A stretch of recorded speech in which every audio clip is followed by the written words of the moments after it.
Ayatollah Ali ഖമനയെ ആരാധിച്ചിരുന്ന Indian പ്രധാനമന്ത്രിയായിരുന്നു Jawaharlal Nehru. ഒരു വിദേശ പ്രധാനമന്ത്രിയുടെ പുസ്തകം ലോകത്തെക്കുറിച്ചുള്ള തൻ്റെ ധാരണയെ മാറ്റിമറിച്ചു എന്ന് ഒരു രാഷ്ട്രത്തലവൻ തൻ്റെ രാജ്യത്തെ ജനങ്ങളോട് പറയുമ്പോൾ ഒരു നിമിഷം അവിടെ നിർത്തി ആ പേജുകളിൽ എന്തായിരുന്നു എന്ന് ചിന്തിക്കേണ്ടി വരും. 2026 ഫെബ്രുവരി 28-ന് അയത്തുള്ള അലി ഖമനയുടെ മരണശേഷം ഇറാനിയൻ പരമോന്നത നേതാവിൻ്റെ ഒരു കൂട്ടം പഴയ സോഷ്യൽ മീഡിയ പോസ്റ്റുകളും അദ്ദേഹത്തിൻ്റെ പ്രസംഗങ്ങളും വീണ്ടും ചർച്ചയാവുകയാണ്. ഇറാന് പുറത്ത് വളരെ കുറച്ചുപേർ മാത്രമേ ആ പരമോന്നത നേതാവിനെ പരിഗണിച്ചിട്ടുള്ളൂ എന്ന കാര്യം വ്യക്തമാണ്. അദ്ദേഹം അർപ്പണബോധമുള്ള ഒരു വായനക്കാരനായിരുന്നു എന്ന് തള്ളിക്കളയാനാവില്ല.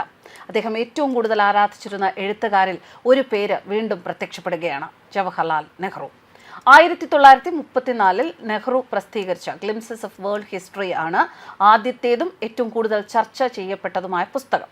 ഏതളവിലും ഇത് അസാധാരണമായൊരു കൃതിയാണ്. ജയിലിൽ നിന്ന് തൻ്റെ ഇളയ മകൾ ഇന്ദിരയെ അഭിസംബോധന ചെയ്ത് 196 കത്തുകളുടെ ഒരു പരമ്പരയായി എഴുതിയ ഈ പുസ്തകം പുരാതന ഗ്രീസിൽ നിന്ന് രണ്ടാം ലോക മഹായുദ്ധത്തിന്റെ വക്കിലേക്ക് നീങ്ങുന്നു. മനുഷ്യ നാഗരികതയുടെ യൂറോ കേന്ദ്രീകൃതമല്ലാത്ത വായനയ്ക്കുള്ള ആദ്യകാല ശ്രമങ്ങളിലൊന്നായി പണ്ഡിതന്മാർ വിശേഷിപ്പിച്ചത് ഇത് വാഗ്ദാനം ചെയ്യുന്നു. H.G. വെൽസിന്റെ ദ ഔട്ട്ലൈൻ ഓഫ് ഹിസ്റ്ററി ഒരു സ്വാധീനമായി നെഹ്റു തന്നെ അംഗീകരിച്ചിട്ടുണ്ട്. എന്നാൽ വെൽസ് ചരിത്രത്തെ പാശ്ചാത്യ ലെൻസിനൂടെ കണ്ടെടുത്ത് എല്ലാ ജനങ്ങളുടെയും കഥയിൽ നെഹ്റു ഉറച്ചു നിൽക്കുകയായിരുന്നു. ഇതാണ് ഖമനയുടെ ശ്രദ്ധ പിടിച്ചു പറ്റിയത്.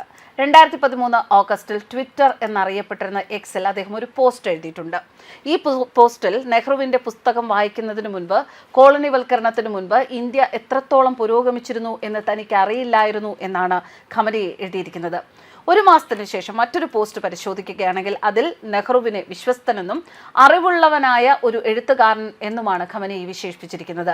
ഇറക്കുമതി ചെയ്ത ഇംഗ്ലീഷ് ഉൽപ്പന്നങ്ങളെ ആശ്രയിക്കുന്നത് ഉറപ്പാക്കാൻ ബ്രിട്ടീഷ് ഭരണം ഇന്ത്യയുടെ വ്യാവസായിക വളർച്ചയെ മനഃപൂർവ്വം തടഞ്ഞത് എങ്ങനെയെന്ന് അദ്ദേഹം രേഖപ്പെടുത്തി.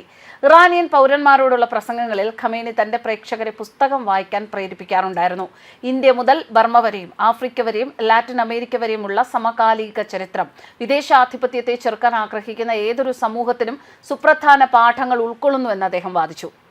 1942-നും 1945-നും ഇടയിൽ അഹമ്മദ്നഗർ ഫോർട്ട് ജയിലിൽ വെച്ച് എഴുതിയ ദ ഡിസ്കവറി ഓഫ് ഇന്ത്യയാണ് ഖമേനിയുടെ രണ്ടാമത്തെ പുസ്തകം. മനുഷ്യചരിത്രം മുഴുവൻ ഗ്ലിംസസ് പരിശോധിക്കുമ്പോൾ ദ ഡിസ്കവറി ഓഫ് ഇന്ത്യ ഉള്ളിലേക്ക് തിരിയുന്നു. സഹസ്രാബ്ദങ്ങളെ ഉപഭൂഖണ്ഡത്തെ രൂപപ്പെടുത്തിയ നാഗരിക വേരുകൾ, തത്വചിന്തകൾ, മതങ്ങൾ, സംയുക്ത സംസ്കാരം ഇവ പരിശോധിക്കപ്പെടുന്നു. ഖമേനിയുടെ മരണശേഷം അനുശോചനം അറിയിക്കാൻ ഇറാന്റെ ഇന്ത്യ ആസ്ഥാനമായുള്ള പ്രതിനിധിയെ സന്ദർശിച്ച കോൺഗ്രസ് MP ഇമ്രാൻ മസൂദ് പറയുന്നതനുസരിച്ച് ഇറാനിയൻ നേതാവ് പുസ്തകം 4 തവണ വായിച്ചിരുന്നു എന്നും ഇന്ത്യ യഥാർത്ഥത്തിൽ മനസ്സിലാക്കാൻ ആഗ്രഹിക്കുന്ന ആർക്കും അവിടെ നിന്ന് ആരംഭിക്കണമെന്ന് മറ്റുള്ളവരോട് പറഞ്ഞതായും പറയുന്നു. ഇന്ത്യയും ഇറാനും തമ്മിലുള്ള പുരാതന സൗഹൃദത്തെക്കുറിച്ചുള്ള നെഹ്റുവിന്റെ വിവരണവും ഖമേനിയെ ആകർഷിച്ചിട്ടുണ്ടത്രേ. ഖമേനി വിശേഷിപ്പിച്ച ഈ ബന്ധം 3000 വർഷം പഴക്കമുള്ളതാണ് എന്നും അദ്ദേഹം വിശേഷിപ്പിച്ചു. ഇന്ത്യയുടെ കഥയുമായി ഖമേനിക്കുണ്ടായിരുന്ന ബന്ധം വെറുമൊരു വായനക്കാരന്റെ മാത്രം അനുഭവമായിരുന്നില്ല എന്നതാണ് മറ്റൊരു ശ്രദ്ധേയമായ കാര്യം. 1968-ൽ അദ്ദേഹം പരമോന്നത നേതാവാകുന്നതിന് വളരെ മുൻപ് തന്നെ ഒരു യുവ ഖമേനി പേർഷ്യൻ ഭാഷയിൽ വിവർത്തനം ചെയ്ത് സമാഹരിച്ചത് കഫ അൽ മുസ്ലൈമിൻ ബിഫ് തഹരീർ അൽ ഹൈൻഡ് എന്ന കൃതിയാണ്. ഈജിപ്ഷ്യൻ പണ്ഡിതനായ അബ്ദുൽ മോനീം അൽ നെമർ എഴുതിയതാണിത്. ഇത് യാദൃശ്ചികമായ അന്വേഷണമല്ല, മറിച്ച് പണ്ഡിതോചിതമായ ഒരു അധ്വാനമായിരുന്നത്രേ. ഇന്ത്യയുടെ സ്വാതന്ത്ര്യ സമരത്തിലുള്ള അദ്ദേഹത്തിന്റെ താല്പര്യം അദ്ദേഹത്തിന്റെ പിൽക്കാല രാഷ്ട്രീയ ജീവിതത്തിന്റെ ഫലമല്ല, മറിച്ച് ബൗദ്ധികവും സുസ്ഥിരവുമായിരുന്നു എന്നാണ് ഇത് സൂചിപ്പിക്കുന്നത്.